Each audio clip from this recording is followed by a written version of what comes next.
Hi, everybody. The topic for today is no one cares as much as you do. And we mean that a little bit tongue in cheek, but also quite seriously, because for a lot of things that you'll do in your life, you'll be the one who cares about them more than anyone else. And there's good reasons for that. And understanding the reasons for that will help you be more effective in making sure that you make progress on the things that are important to you. I came about this from my professional career when I was running our ESG program, our sustainability program. And I was confronted with a lot of people who were very deeply committed to their issue. So whether it was clean water or clean air or carbon emissions or the whole host of things that people get very excited about with ESG topics, I realized that they are, I call them sole issue stakeholders. They really think that that issue is the most important thing in the world, and they devote all of their energy and attention to promoting that issue. And it was learning how to deal with those people that led me to think more about this topic, Randy. So one thing I can tell you does not work when you're dealing with a one issue stakeholder is to try to reason with them and say, oh yeah, your issue is not as important as you think it is, or nobody cares about that issue as much as you do. So just telling people that they're behaving irrationally doesn't do any good whatsoever. Whether they realize that they're a one issue stakeholder or being emotional about it or irrational about it is not the point. The point is they do actually care about it really importantly. So how do you deal effectively with them? In my case, it wasn't that we could just ignore them and they would go away, right? Because if you ignore a one issue stakeholder in the public company context like that, they'll just get angry and go start a shareholder campaign and write letters to the board and cause trouble for you, in other words. So if a person, this is probably the first important realization, if someone cares strongly enough about an issue, they will not go away. They will not stop, right? And the flip side of this that I eventually, I'll talk about how to deal with one issue stakeholders. But the reason I think this might be interesting to our listeners is I realized actually all of us are in effect one issue stakeholders about the stuff that's important to us, or we should be. So when you're trying to get things done, it's quite possible that people who are interacting with you had the same reaction that I had to everyone that I had to deal with as the head of our sustainability program, which is, I don't really care about your issue, but I'll listen to you to the extent that I have to move ahead in some productive way. So let me stop there and see if that framing makes sense. And if not, how do we set this up so that it makes sense for people listening to us, what we're going to talk about today? Does this idea of a one issue stakeholder make sense and people not caring as much about issues as the person who is pushing the issue? I mean, James, I think this revolves around the point of our podcast, right? People are passionate about things. And whether they're passionate about one particular thing or, three or four, or a variety of things, they don't go away because they're passionate about the things. And I think we can dial down even to, I will dial down even to my relationship with my girlfriend. She's passionate about the way things need to be cleaned. And I am not. I think that it's clean if it's at this level and she wants to go to the next level. One of the problems is I don't see the next level. I don't see it as a problem if it doesn't rise above what I'm passionate about. And so we got in an argument a long time, but I also, we're going to talk about solutions later, so I'm not going to tell how I solve that till later, but that it goes down to being passionate about things within your household, within your family, within your business, within your outside life of your business, your free time. And I think there's another side of this coin as well, that some people aren't passionate enough about the things that should be important to them. And as industry leaders, and I'm going to talk about the military specifically, people have different interests about their career, about their free time, about their life, about how they want to live their life. And the industry or the company has a career what am I trying to say? trajectory, right? So you have to serve in different jobs, you have to have specific training, and usually it has to come within a certain time frame so you can go to the next manager level or something like that. I imagine that's what happens in the civilian world. It does happen in the military world.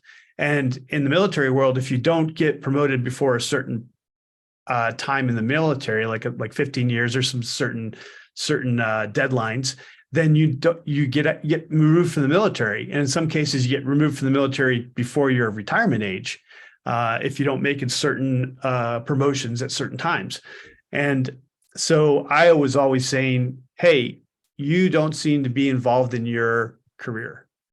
And when I would counsel my people, and we've talked about this in past episodes, like we would have mandatory counseling every month or every quarter or something like that. And I would say, you don't seem to be interested in your career. It's like, well, I mean, I'm just doing my job. What's wrong with I'm doing my job, right? You are doing your job, but no one cares as much about what you want to do in the future as you do. And the military is going to put you into this trajectory. And if you don't want to do that, you need to decide what you do want to do. Do you want to retire out of the military? Because if you do, you have to reach a certain rank. And if you don't do these certain things, you won't reach that rank. You don't have to reach the highest rank, but you have to reach a minimum rank to retire out of the military.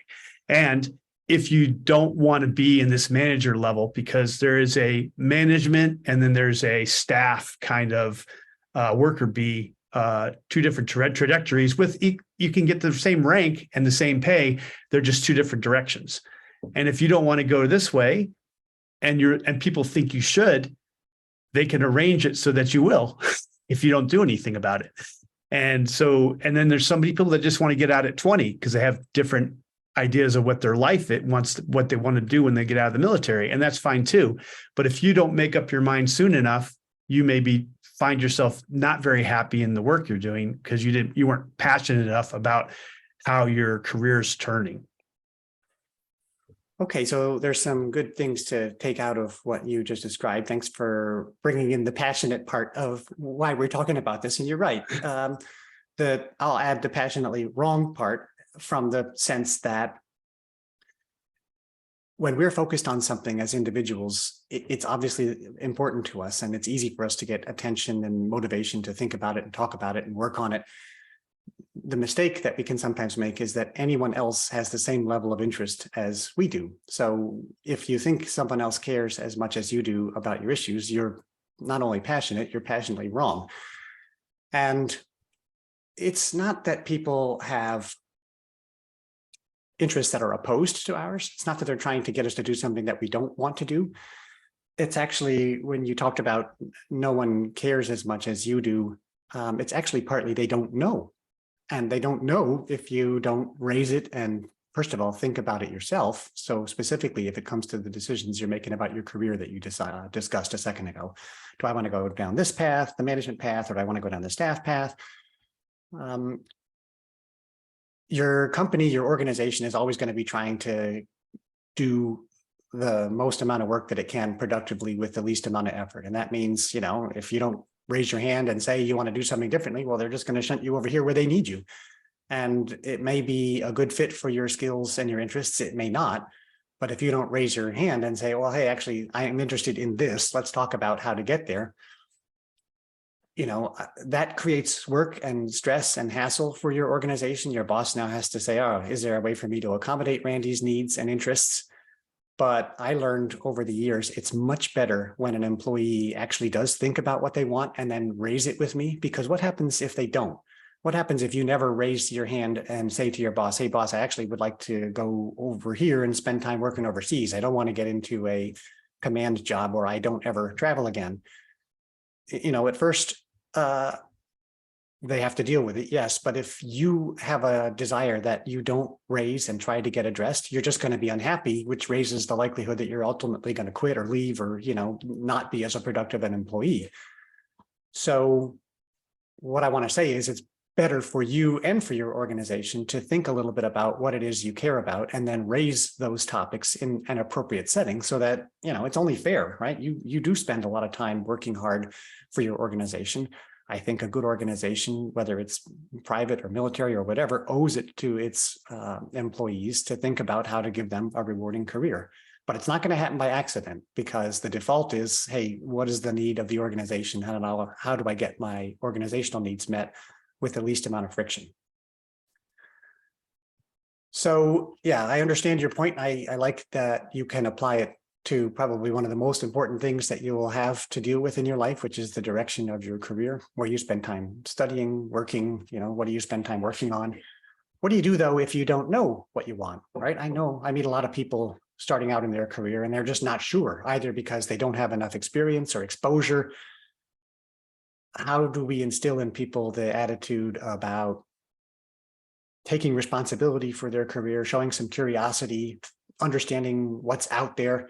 You and I are at a point in our careers where we have seen a lot of stuff and we can give advice, but a lot of young people don't want to hear advice, right? So how do you get a little bit to a better understanding of what it is you actually want?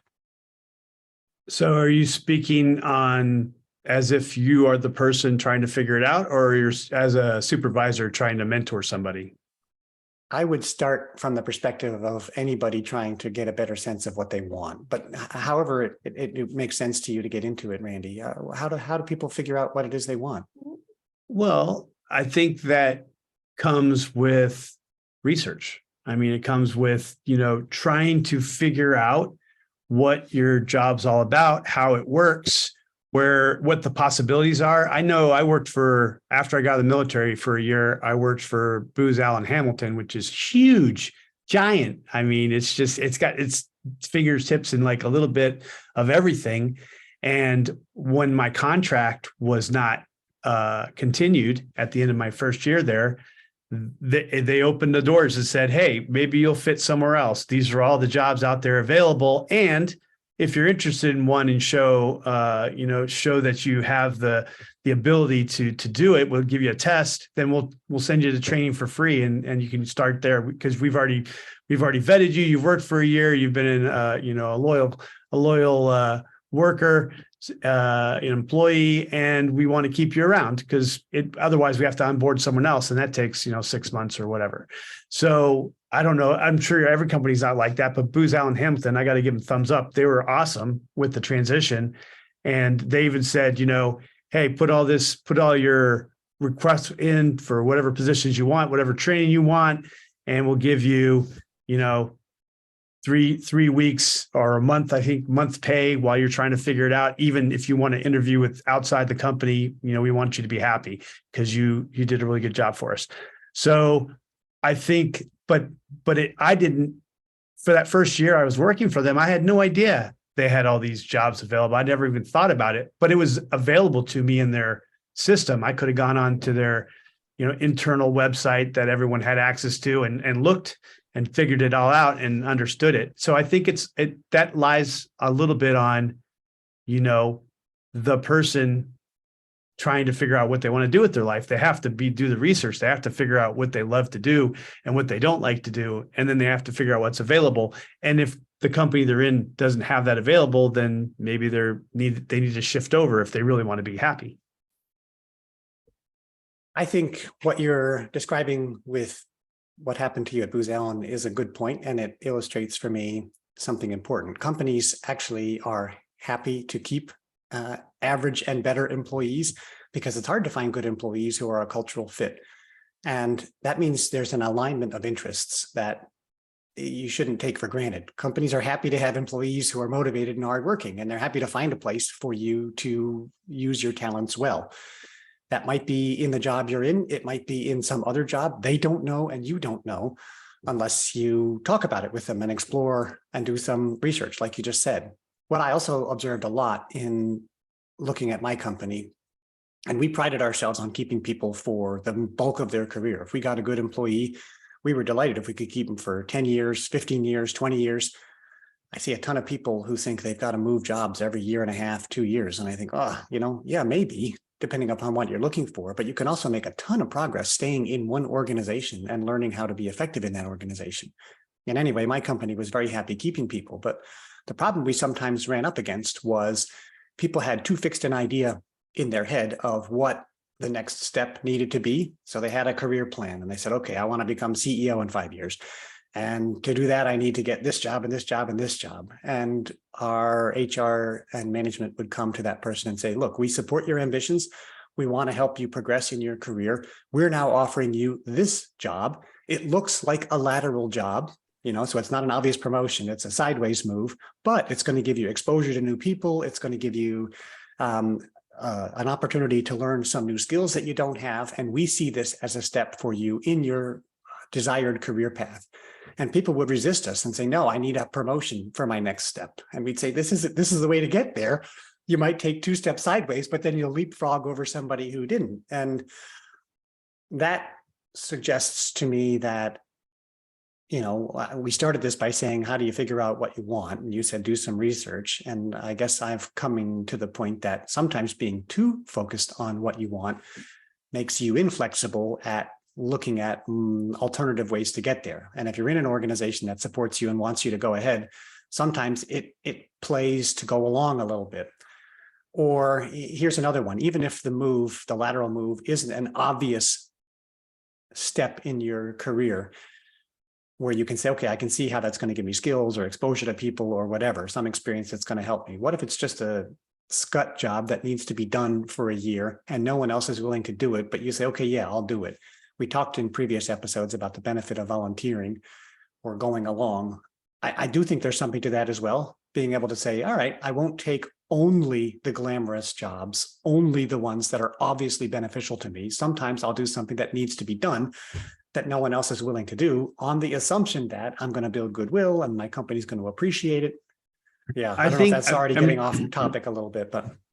I don't think it's off topic to, it goes back to what you said at the beginning. No one cares as much as you do. And what do people care about? They care about their, what you started the podcast about. They care about the environment, or they care about their one do or die thing. But we've moved that on. Is no one cares about your career more than you do. No one cares about your happiness more than you do. And so when you evaluate, I'm working with a client right now. He makes a podcast called The Green Notebook, which is about military transitions and things like that. Because the military army carries this little green notebook around in their cargo pocket all the time, so they can take notes, and issued by the military, and you can get as many as you want. I have like 200 of them in my stuff that I left the army with that are useless, because it's like, today I need to make sure that I have enough meals for the soldiers. I can throw that page away pretty much. And I have that 500 times in my little green notebook.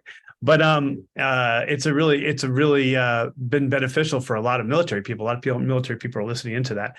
But we're working through a series of articles for him about the hero's journey, and how you apply that to your career decisions. And maybe you have a call to adventure, so to speak, of something else you want to do with your life, and it doesn't involve whatever you're doing to make money and put bread on the table. And so maybe no one cares about your happiness as much as you do means if something else makes you happier than what you're doing to put bread on the table, maybe you make a plan. Maybe you do the research. Maybe you say, I just watched a really great show on Netflix called True Spirit, just came out. Youngest woman, 16-year-old, to sail around the world. She started in Australia. When she knew what she wanted to do when she was 12 or 11, she told at the table, she's like, I'm gonna sail around the world, and here's my plan. I got to get this training, I get this certification, I got to get a boat, I got to do this. I'm gonna start 4 jobs tomorrow. I'm gonna save my money. I need this much money. I need this. I need to get some supporters, some donators and stuff. And she did it. And at 16, she launched and she sailed around the world. And it was a really great story. I got some questions because I don't know much about sailing, but when the boat tipped over, went underneath 15 feet, and then it came and popped back up, I was like, is that real? Because that's always been a fear of mine too. But anyway, sorry, I ruined it for everybody. But the thing is, what makes you happy? I think this is missing a lot in the world, that people don't try to figure out what makes them happy. They get into the nut roll rat race of I got to put bread on the table, and then I'm going to get promoted and I have more money to put more bread on the table and do other stuff. And they just do what they're doing because that's the way you need to exist in this world a lot of times. But they don't kind of look outside that and say, you know what, I have this hobby that I really love. And they don't say, can I monetize it? Are other people monetizing it? Is this something I can make a living at if I wanted to? And what are the steps to get there? And I think we're still on topic, but we're going off on a different tangent. I am anyway. Well, I think we're exploring the question of what do you care about and why? And I think it is definitely possible for people to get into a rut in what they're doing and not to step back and question it. And, that happens for good and practical reasons. You go to school, you study to be a lawyer, for example, you get out, you start working, and you might have invested 10 years of your life in this process before you wake up one day and say, oh my gosh, I hate this. There's nothing about my job or what I'm doing that I really enjoy. And that's a tough realization to come to because of all of the time and effort that you've put into it. I do want to maybe make a word of caution that I don't think every moment of your life needs to be unalloyed bliss. I don't think you should love every second of your work. I think we've set the expectation for what people get out of their work so high that people are going to school and leaving school thinking, now workplace world, I need to be delighted. I need to be entertained. I need to be feeling super happy every moment of the day. Well, actually, no, you don't. You are, I don't think so anyway. And I hope I'm not coming across as cynical or grouchy. I think there's an element of satisfaction and enjoyment and fulfillment that should come from your work. You should feel like you're doing challenging, valuable work and making a significant contribution, but that doesn't mean every hour of every day is going to be wonderful. And by the way, your every hour of every day is not going to be wonderful, even if you are pursuing this wonderful passion that you have had since you were 12 years old. That woman who sailed around the world at 16 probably had many, many, many dark moments before she achieved her goals and had some fulfillment. So being realistic about what asking for what you want and pursuing what you want is going to involve lots of hard work. It's going to involve sacrifice. It's going to involve not being happy. That's a useful thing to take to whatever endeavor you pursue. So coming back to the lawyer, being a lawyer is hard work. It involves dry, dusty, boring stuff sometimes. You have to read things. You have to deal with odious clients. You have to deal with confrontational situations. That's okay, right? You can still look back and find your motivation by taking a bigger view and saying, all right, well, I see how not every aspect of my job is delightful, but I still see the benefit in doing it. Odious means smelly or hateful? Depending upon your client. I don't have anything to add to that, man. Yeah, the takeaway for me is, don't have such unrealistic expectations. It's okay to pursue your dreams and to say, if you're desperately unhappy and it's not going to get better and you can't find any silver lining in it, then yeah, think about making a change. But there's nothing wrong with having worked hard to gain skills and experience, and then you can make a good living getting it, pursuing it. There's nothing wrong with doing it and finding ways to be happy in what you're doing. So in other words, you don't always need a change to achieve happiness. Sometimes all you need is a change in attitude to find ways to be happy with what you're doing. I think anybody who spends 10 years, 15 years, 20 years pursuing a career, you can't be desperately unhappy that whole time. And you shouldn't. You have to find ways to say, all right, this is something that I found satisfaction and enjoyment in. So do you have some tools for them to address the single-minded person in your staff that cares more about one particular thing that maybe you don't care about, and how you address that person and appease, for lack of a better word? And then tools, if you are that person, how do you make other people care? All right. So I'll maybe just give a few comments about both. If you're dealing with someone who is strongly caring about an issue, ignoring them is usually not a good approach because they care about the issue and it's going to come back. I found just listening to them and acknowledging it just by itself is extremely helpful. So if someone says, look, the clean air is the most important thing in the world to me, you it's most productive to say, tell me about your concern, tell me, more about it. So just give them the floor for a moment to express themselves, because until that need is met, they're going to keep on trying to find ways to express themselves. So just that, listen to a person who feels strongly about an issue.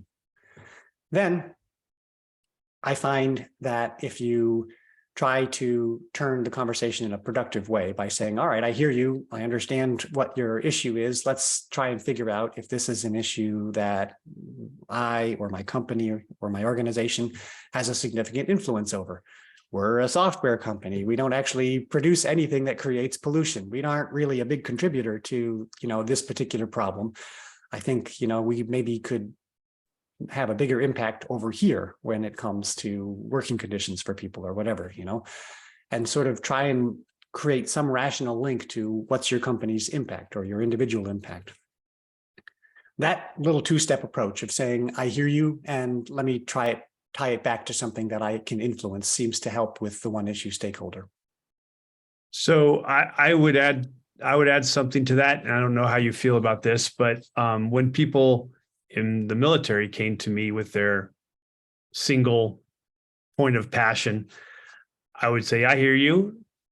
It sounds like something that we might want to be concerned about. What are your solutions for it? And then have them come up with the solutions. Not that I can't think about them, but I probably got 500 other people who have their single passions that want to talk to. So the idea is, hey, if this is your what's most important to you, and you've done the research and you know more about it probably than I do, what do you think we could do about it as a company, as a group, as individuals in the room, and get back to me with some options, and then let's talk about it. And then also at that time, once they've done the research, you talk about them, you can kind of mitigate that. It's like, well, this isn't feasible because it costs $1 million, and we could put some multiple recycle trash cans in here for different kinds of trash. Yeah, we could do that. That sounds pretty reasonable. It's probably legally we have to right now. Thanks for bringing it up. I'm going to give you an award.